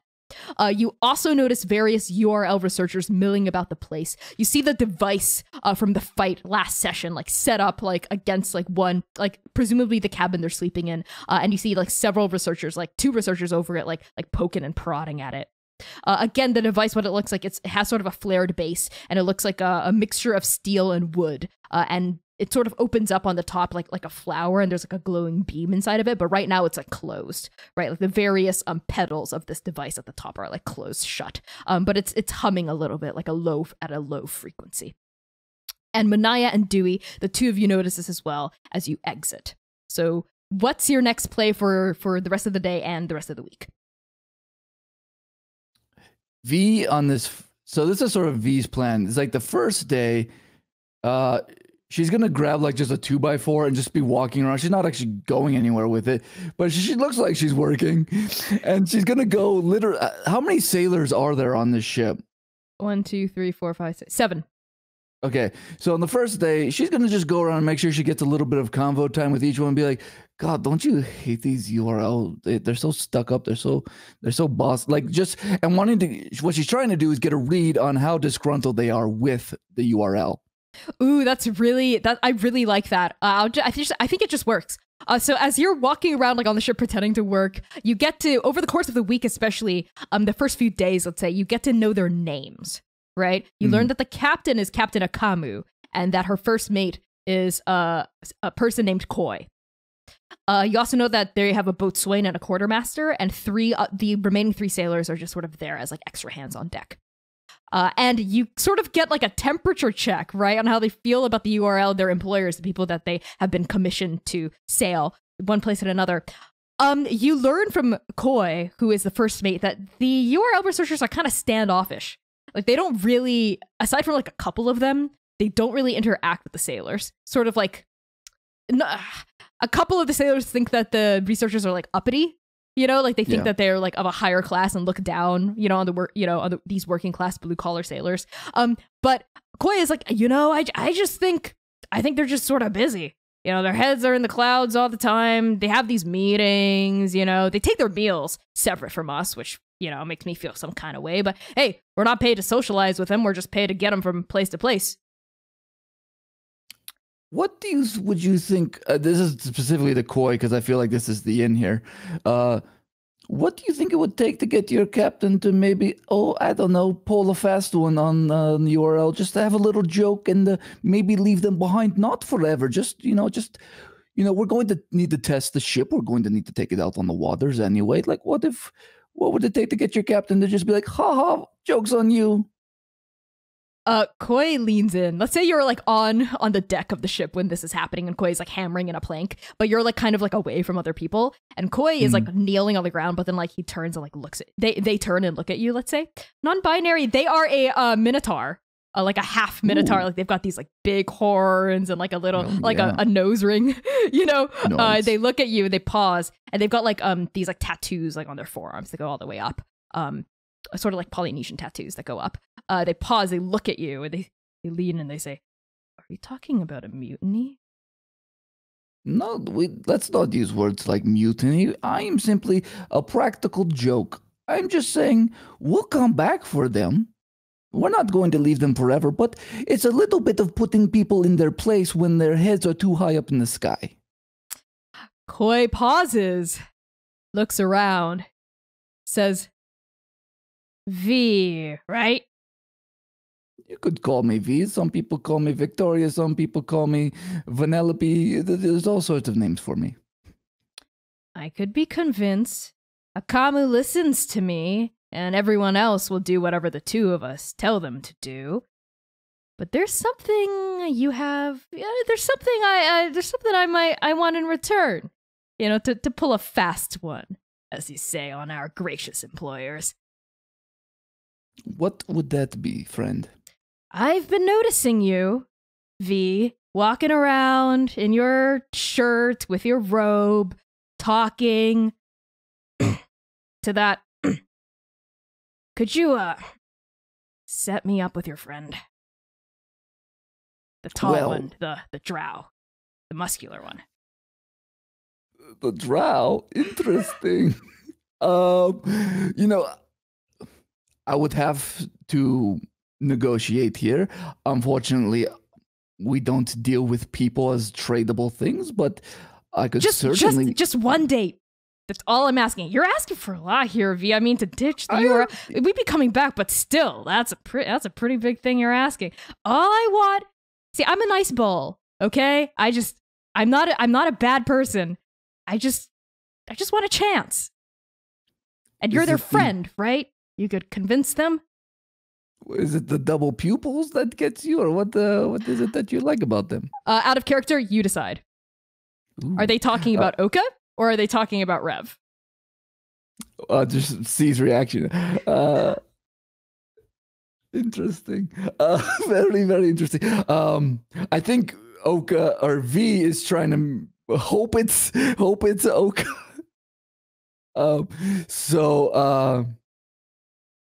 But it would be funny. What if, can we roll for it like even odds? Like yes, evens, Oka, odds, Rev. So roll a d6. Perfect. A d6, hold on. Okay. Even. That's Oka. All right.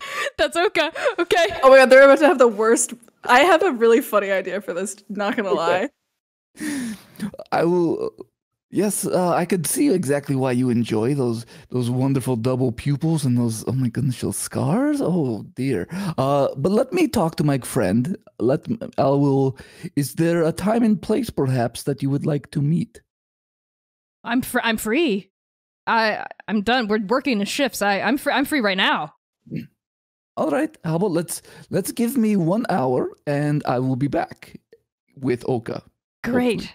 Awesome. Okay. Well, thank you. Thank Mahu. Okay. Well, I better get changed. Yes. Clean up. Get ready. I will have them meet right outside the boat. I appreciate it so much. Thank you, V. And we are going to transition over to Oka. Oka, the monster heads are gone. What do you do?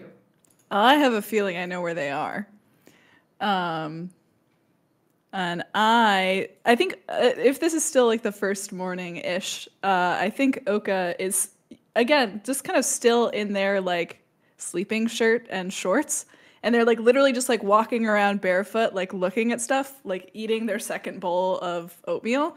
Like they're coping, okay? This is like when you like put on literally the most random clothes in your closet to go to the grocery store and you buy like 14 bags of like popsicles because you're losing your mind. That is what Oka is doing right now. So they're gonna go find Dr. Kim. Mr. Kim. He's technically doesn't have a doctorate. Yeah, you wander around and you see Mr. Kim. He's sitting by like a little pit that he's dug for himself with some fire over it. And he is whittling. He's whittling. I'm sorry, did you just say he's sitting in a hole? In a dirt hole? No! He's sitting in front of a hole that he dug with a little fire going in front of it. Okay?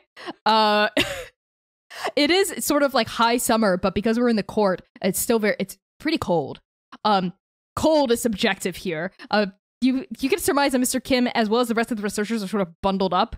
But the sailors are hardy. They look fine. But they're from, they've been in Uhanahi for a while in the URL, and they're used to like hot weather and like nice temperate, environments. So this is pretty cold for them. It's like Californians being in Minnesota for the first time. And Mr. Kim is sitting there whittling a knife. And as you approach, he just goes, "Hey, what's up, double pupils?" Good morning, asshole. I do believe there's 150 gold pieces waiting for me here. But, considering you don't look like the type to actually have money at all, maybe? Or who knows what your employment salary is like. Anyway, I won the bet, but I'm willing to negotiate here for... I'm looking for something. I don't see it where I last left it. If you're looking for your friend's axe, I'd be more than happy to return it to you. Well, yeah, you should just do that or else you're an asshole. Like I said, I'm not looking for the axe in this moment, although where is it? It's where the rest of the monster bits are stored. And where are the rest of the monster bits stored? In our temporary cabin. Great. I'll go find that then. I'd be more careful about going in there, unassisted, if I were you, Oka. These eggheads know what they're doing. They set up quite a few wards. Go in there and you're not one of us? Zap. Well, considering I'm there to get back a good friend's incredibly important material, I assume that you will be leading me there now? If you're just there for the axe, sure. Follow me. And he stands and leads you around, the back of this cabin. He goes up through the front door. He holds the door open and he holds out a hand for you. Says, "We gotta be touching the entire time, darling. Otherwise the spell's gonna activate." Okay, hands him their spoon. They hold on to the other side. Sorry, that's not gonna work. Flesh to flesh. Careful. Oka takes his hand. His hand is warm and dry, and he leads you inside, where you see, a bunch of furniture has been cleared. You see several sleeping bags that are sort of, haphazardly strewn about, and you also see, a long table pushed against the end of the room, where there's just a ton of, notes, real messy journals and research notes and, graphs that I'm not sure you understand upon looking at them. And a person. Dr. Ting, the head researcher, is sort of hunched over the table, scribbling kind of furiously.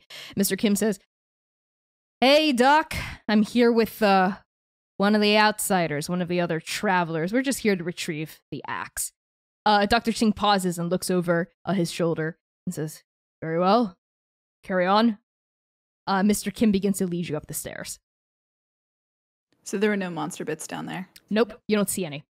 Mr. Kim leads you up the stairs where you see Manaia's axe is sort of leaning against one wall, and you see what you assume are monster bits, but they've been stuffed in burlap sacks, and they're sort of leaking black blood through the bottom, and they're sort of pushed up against one corner. You also notice that with chalk on the ground, a magical sigil or ward has been drawn around the burlap sacks. Oka makes a face, and they're like, "I thought you were supposed to be experts. You're using leaking sacks." Hey, I'm not the one who did it. I don't know what rhyme or reason goes into these eggheads' actions. I'm just the muscle. Right, and considering the brain is also technically a muscle, although I don't really expect you to know that. Brain's an organ, heart's a muscle. The two of you God damn it! Shit! Fuck, Oka doesn't say anything. You take 2 psychic damage from embarrassment. Mr. Kim grabs the axe and sort of with a little bit of difficulty with one arm, like holds it out to you. Oka takes it, and I think like before he lets it go, you know, they're like, which one of these sags has that cute little tracking collar on it? Ah, the truth comes out. You're trying to poke around here, get your nose stuck in something it's not supposed to get stuck in, aren't you? What good is an uncurious monster hunter? He pauses. I'll do you the favor. I'll let you take the tag. If you do something for me. I believe it's actually you who owes me 150 gold pieces. We both know I'm not a man of my word. What do you say? If you're not a man of your word, then why would I do anything for you? Fine. You don't want the tag? You don't get it. If you let go of my hand, zap. Where? What do you want? What do you want? He smiles wide at that. Ooh, this is funny. He smiles at you and says, I want a date. You and me. Couple hours. What do you say? And let's let's switch over to Dewey and Manaia. Upon the ship. You look so fucking done. I think you're actually just frozen on my screen, but you're frozen in like the most done expression. It's so funny. Gold is a sucker's game. The only currency here that's worth anything is dates with Oka. Yeah. Oka is such a hot romantic commodity. favors. Plays Rasputin on repeat. So Manaia and Dewey, I assume the two of you are on the ship, like helping to quote unquote repair it, right? Go ahead, Manaia. I think if we could like fast forward to the second day, Dewey and Manaia are about to go out, and Manaia stops and says, "Hey, Dewey, you go on ahead. I think I forgot something." By myself? Isn't there a cover that I am like a sailor for you or something? You'll be all right. It's just the sailors; they won't suspect a thing. Okay. Okay.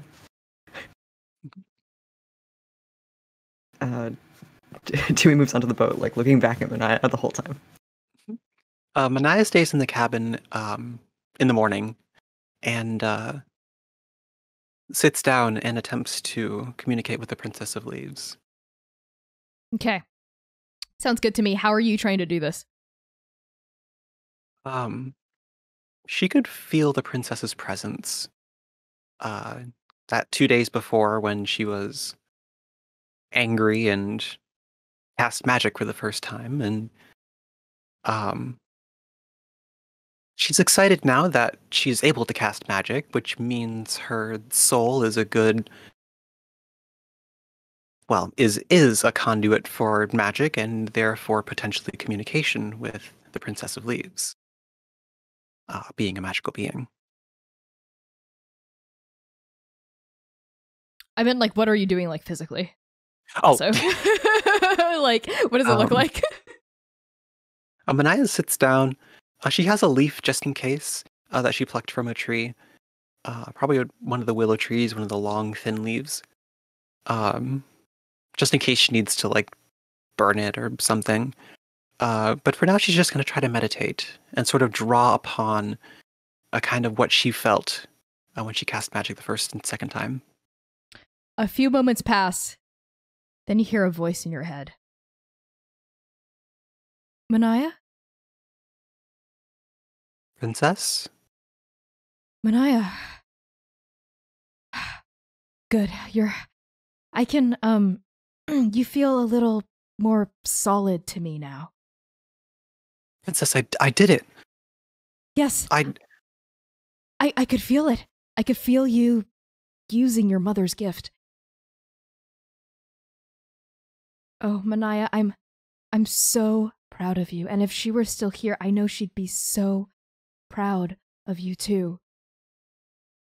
I could feel you using your power to fight that thing. Yes, the Hydra Slayer, as Oka called it. I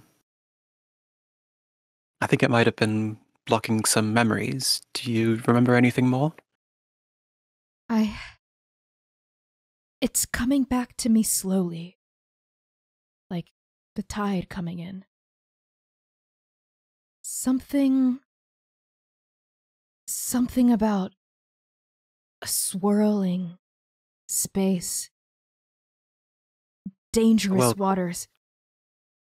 The Raven's Eye, but headed there in a few days. Yes, precisely. The Raven's Eye. There's something else, though, something more. Oh, your parents, Manaia, they lost so much. Not just you, of course. Not just your mother. Their crew, all of them, gone. But don't lose hope. You can do it, Manaia. They believe in you. I believe in you. Your mothers, your father, they all believe in you. Thank you. I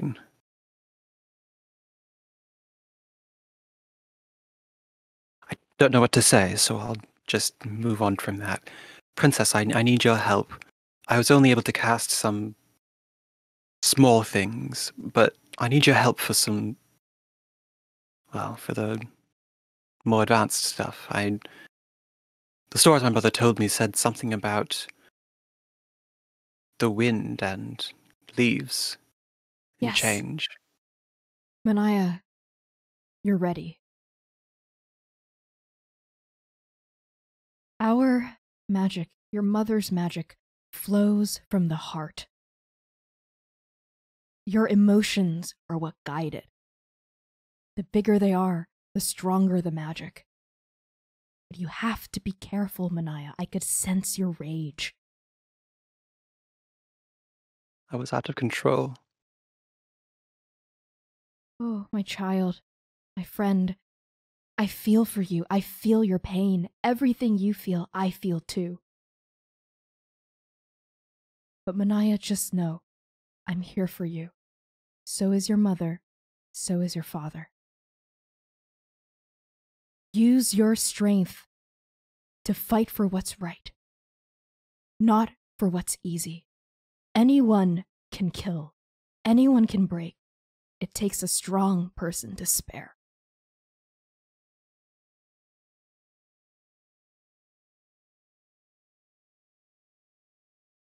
Thank you. I needed that reminder. Anytime, my darling. Oh, I'm so sleepy now.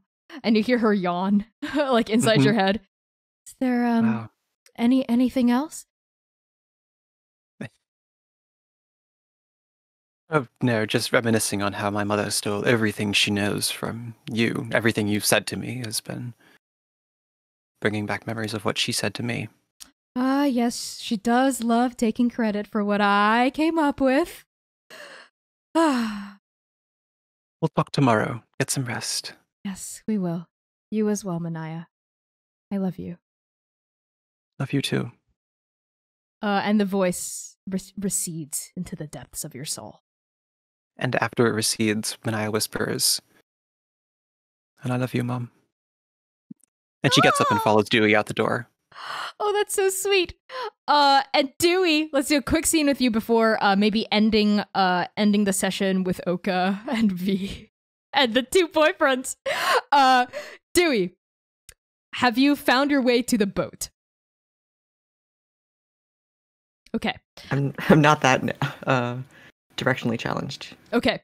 You get onto the boat, and I think because, you have, this is like day 2, right?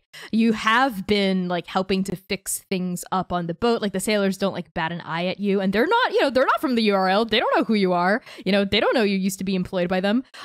So as you're walking around, what do? Are you gonna like go below deck and like start snooping? Yeah, I'm gonna like check around, see what everyone's working on. I'm gonna like listen for signs of like activity down below. And if there's not much sound, I might sneak down there, take a look. Yeah, everyone seems busy. Everyone seems preoccupied. So you're able to slip below deck without, you think, anyone noticing you based on your passive perception. And as you go below deck, like the noises of the sailors like talking to each other, the hammering, it becomes muffled as you like pull the trapdoor, right? Like back over your head. And you enter into this like hallway space where you see like doors, on either side of you, presumably both the crew and the researchers' quarters. You notice like names like written on like slats of wood on each of the doors, written in Wuhan. Can you read Wuhan? You can. Yeah, that does make sense. So you see, yep, you see neat names, and it's just your luck that these appear to be the names of. You see Kim, Tiktabad, Sato, Pelpone. And at the very end of the hall, the last door is Ting, the head researcher. What do you do?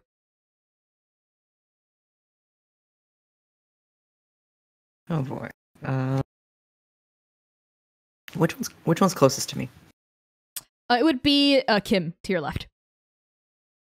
Yeah, I think Eyes I on want the to go. prize, Dewey. Eyes on the prize, Dewey. That's the Monster Hunter man.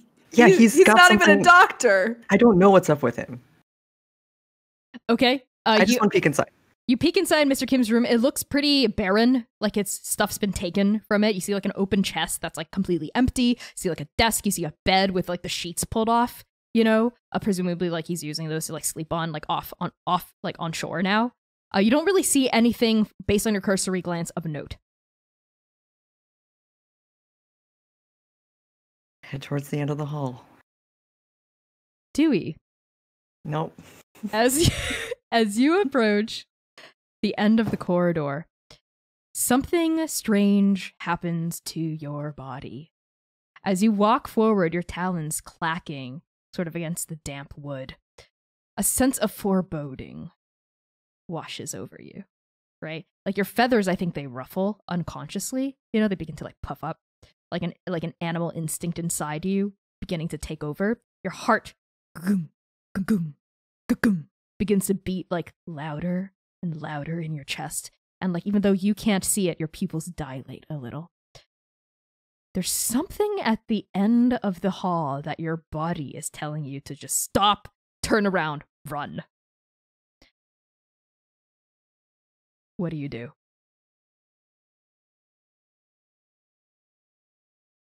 Can I cast Detect Magic? Yeah. From where I'm standing? You stop there. What does it feel and look like as you cast Detect Magic? I slip another pair of. It's like a specialty pair of lenses over my glasses. It's just different kinds of lenses. Yeah, they're like green tinted or something. Yeah. Okay. You cast Detect Magic, and it's almost like it's like a drop in the ocean. Ding, drum, and like the ripples come out, as you're like detecting, and like as the ripple. Yep, sonar, Dewey sonar. As the ripple like goes forward, toward Dr. Ting's room, something pings in your mind's eye, like little droplets, like little like blips on the radar. And Detect Magic can sense the school of magic, right? Mm-hmm. Let's see, what would make sense here? Yeah, you sense several different pings for divination magic. I see like a faint aura around these objects. What are they shaped like? They're flat, like they're not objects but drawings. And you see like a faint glow from beyond, like the door, and they seem to be like floating in midair. And I don't sense any like locking alarm magic. You don't sense any abjuration magic, no. Okay.